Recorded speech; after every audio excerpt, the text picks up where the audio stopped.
Anglo and Saxon influence in Britain began in 360 CE, when tribespeople started raiding, settling, and joining the island's culture. In 410, Britain gained independence from Rome, who had controlled the island since around 43 CE. This newfound independence served as more of a curse than a blessing, and left the island and its inhabitants open to invasion without Roman legions to protect them. This date also signaled the beginning of a series of more extensive invasions, the first wave of which consisted of various groups such as the Jutes, Saxons, and Angles. The existing culture in Britain changed greatly after the first invasions, and you can see this most significantly in the changes in mixing of the languages. The departure of the Romans led chaos to Britain when tribes from Western Europe migrated and invaded the island. In 450 CE, the Saxons, nomads from Germany, began conquering and pushing the people out of their way as they entered Britain. For much of the 5th and 6th centuries, the many foreign tribes and previous occupants of Britain all fought amongst themselves, leaving the Saxons to emerge with the south, and the Britons pushed north and west. The Angles entered Britain from Denmark, conquering much of central and east Britain. Throughout the time after settling, borders changed, and culture of both original tribes merged and mixed. This eventually led to an eventual mix of such extent that all inhabitants of both parts of Angles and Saxons territory were referred to as Angles. The period of 450 up until the Norman invasion in 1066 is therefore called by historians the Anglo-Saxon period in British history, due to the close contact and eventual merging of the groups. In this period of over 500 years, the Anglo-Saxon language and culture was impressed upon Britain, explaining for the large influence it has on our English that originates from there.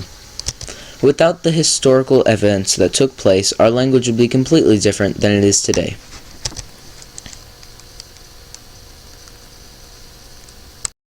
The Anglo-Saxons were very important in the development of the English language. The Anglo-Saxons helped create a new language. Their West Germanic languages are considered the foundation of the present-day English. All of this begins with the influence the Angles and the Saxons had on Britain. The language spoken by the Anglo-Saxons were part of a larger group known as the Indo-European language family. The Anglo-Saxons had once spoken different West Germanic dialects, but over time they began to speak English, which is also known as Old English, Anglo-Saxon, and sometimes even Anglo-Frisian, which is exactly where this language lies on the family tree. Old English was also closely related to Old Frisian and Old Saxon, as they emerged from the same branch, the branch of West Germanic languages. Eventually, Old English would lead to present-day English, even though it differed greatly from the English we speak today. Old English had many characteristics that are very different from modern-day English. Latin had a large influence on Old English, especially because of the Church. Danish also contributed many vocabulary words. The different parts of speech in Old English had different characteristics than they do now in modern English. In nouns, the biggest difference is that they had declensions, which meant that the number and gender were identified.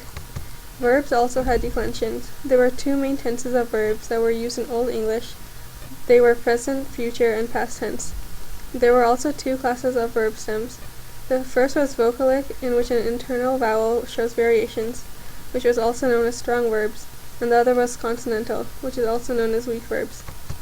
Adjectives were another part of speech that had some differences in Old English. They could either have weak or strong declensions depending on whether they had a determiner before them. They had to agree in case, gender, and number with the nouns.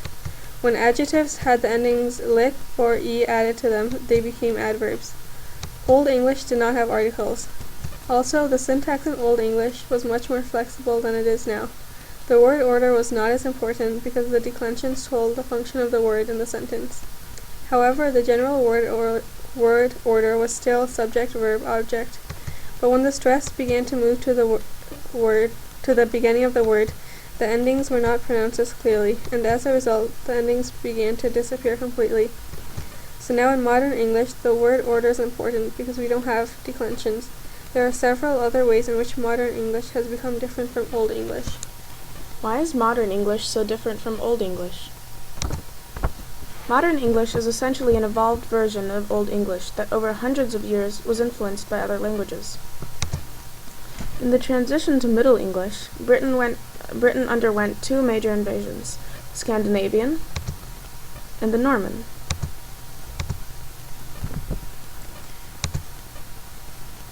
The Normans, or French, had a huge influence and introduced thousands of words and of new vocabulary words into the English language.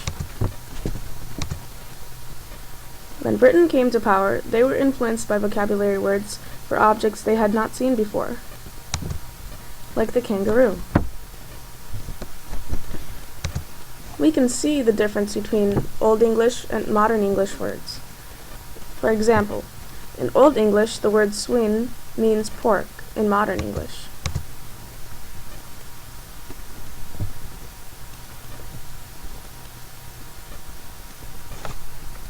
But even though these two languages are quite different, they're both still considered Modern English and and the words that we use most often are usually from Anglo-Saxon. But even though we see many differences between Old English and Modern English, the words that are used most often today are usually rooted from Old English. When the Anglo-Saxons first migrated from Britain, their language was more or less uniform. It was not until later that Old English developed its four major dialects, collectively known as English. Natural and political boundaries influenced the spread and interaction of these dialects.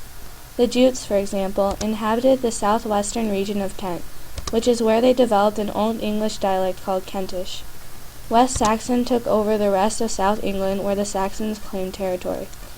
The Angles took over much of central England and are a special case in that they have the Humber River dividing their region.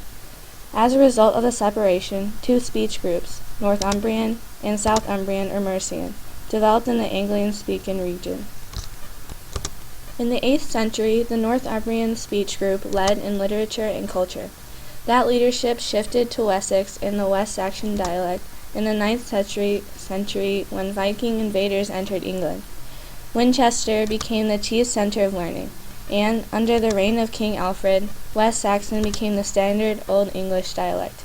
This was solely due to historical context. With King Alfred and Wessex as the political and cultural powerhouse of England, West Saxon was a dialect that the higher and educated class spoke. Naturally, it became the most influential dialect among the Anglo-Saxons. The English language has been influenced, invaded, and changed completely since the Angles and Saxons first formed it. But thanks to them, we have a beautifully rich vocabulary and an amazing language.